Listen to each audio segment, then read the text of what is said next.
as long as you stay on your path of healing and figuring out who you are, self-love, what you want out of life, then and not going back to old version of you, then you will keep going towards your abundant timeline. Because at the end of the day, your choice is yours. Your highest self will tap in and tell you what you should do and when you should do it. It's just not rushing and being patient to hear what the next step is. Really taking the time to feel good about that decision that you made.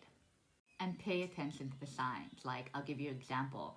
I was stressing and feeling really heavy yesterday. I was such in a good mood all day. And then I started dancing and listening to Afro beats. And all these feelings started to come up of me missing going out dancing and being around friends and all of these things that were my old life, but it's still a part of me. I do love dancing. It's just I want to stay on the path of sobriety and not drink or smoke. So, but I do miss dancing. And because I've already like given up drinking and smoking and I don't even want that back in my life, I love the way I feel right now, it doesn't mean that I don't miss going out dancing. I can go dancing and sober and dance for 10 hours and feel no ways. Like, I just want to dance. Don't need to be having substances to make it better for me. So my friend called me and wrote me a message saying, how are you feeling? I had a dream about you last night.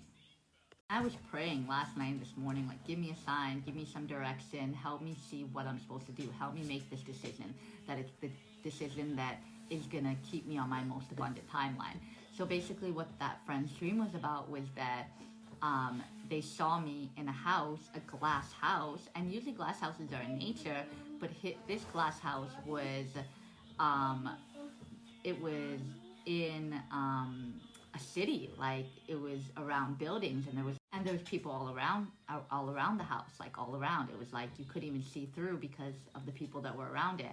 And he was telling me that how it that usually when you see a dream like that, it means that people are peering in on you. But for him, he couldn't sense if they could see into my house or if I had like blacked out windows.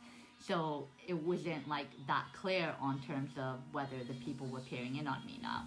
So that was just a sign from the universe to help me, to just give me a sign of like, I don't know, I have to interpret what the dream is, but it's like, was it a sign for me to go back to Toronto?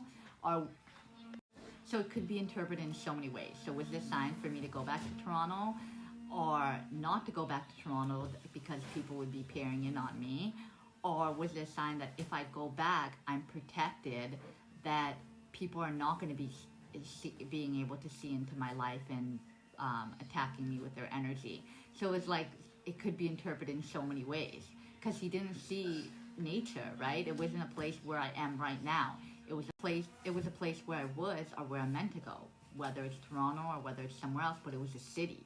So it's just weird, like, I don't fully know what that message is, and I'm going to have to meditate on it and reflect on it to find out what is the meaning behind that, because there's a reason. There's nothing that happens as a coincidence or randomness. I was feeling heavy, and the universe gave me a sign of someone that I've had a dream about me randomly. So, not randomly, because it happened for a reason. So when it comes to big life decisions, really take the time before you make the rash decision. You're not in a rush. No one's rushing you. You're not going to miss anything by taking your time to make that decision. Take your time so you feel really good about the next decision that you make.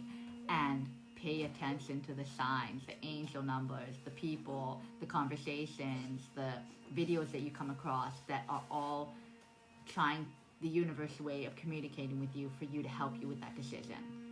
So right now they're like cleaning the hallway, I think, and are buffering the paint on the wall to paint it. And I, like a lot of people, when there's outside noise or distractions or the video doesn't record, people say that, oh, there's someone that really doesn't want you to hear the message. But I don't think that it's that necessarily, because we protect our own energy, and whatever people send us, I think that we can transmute it, or we'll feel it and we'll overcome it. I think it's just more so another test from the universe, because it's showing you, are you going to still record the message that you need to get out, that I'm telling you to get out? Or are you going to say, oh, I'll do it later, when they're not doing that? Are you going to do it no matter what? It's just a bigger test of life. That are you going to do things that I'm telling you to do, that your high self is telling you, no matter what distraction comes into your life, no matter what stress, no matter how overwhelmed you feel, are you going to do what needs to get done to get to that place? Like, I genuinely believe, one thing that I believe is that everything is a lesson. Another creator talked about it, that's the reason why she is able to overcome stuff, I think she said, or look at things from a new perception, is that she looks at every situation that she's going through as a lesson. And when you look at it as that, you don't have emotional attachment to it. You might feel the emotion, but you can transmute it and overcome it by looking at it. So it's like how you overcome that emotion or get through that experience is by looking at the lesson, what needs to learn, and then learning the lesson. Taking what you need to learn from that and overcoming it. Because if you don't learn the lesson, then the universe is going to just throw you more and more stuff to get you to learn the lesson, to get you to change that part of you that you want to change. So pay attention to everything that seems frustrating, overwhelmed, anxious as a lesson. So for example, it's like once you learn the lesson, you're self-aware of it. So that's the first step, to be self-aware of what the problem actually is and what you need to change. And then you start praying about it, praying. Like for example, when I was feeling so much anxiety, I kept praying, Creator, please let me stop feeling this anxiety. Stop making me feel this feeling in my hand, this sensation, this overwhelmment. I just kept praying about it. And when I was feeling like I was losing faith or not having patience, Creator. So I just start praying about it, saying, Creator, please, like, I know that this is a problem. I know I want to change this. Why can't I let this go yet? Help me to let this go. I see the lesson that needs to be learned, but somehow I'm not able to change that. I need your help. Give me the strength to change this. Give me the strength to control how I react in this situation. So it's just like, give me the strength to have patience and not lose my faith and not feel this overwhelmment. And every time I failed it again, that I didn't get over it, I recognized it, I tried to do better the next time, and I kept praying on it. And slowly, my brain started to get reprogrammed. I'm not saying I'm fully there yet, but I'm reacting less and less in a state of being fearful, anxious, or overwhelmed. So it's just like by recognizing it and then praying about it, you bring into the Creator to help you get over that, and then you slowly reprogram your brain because you are aware now.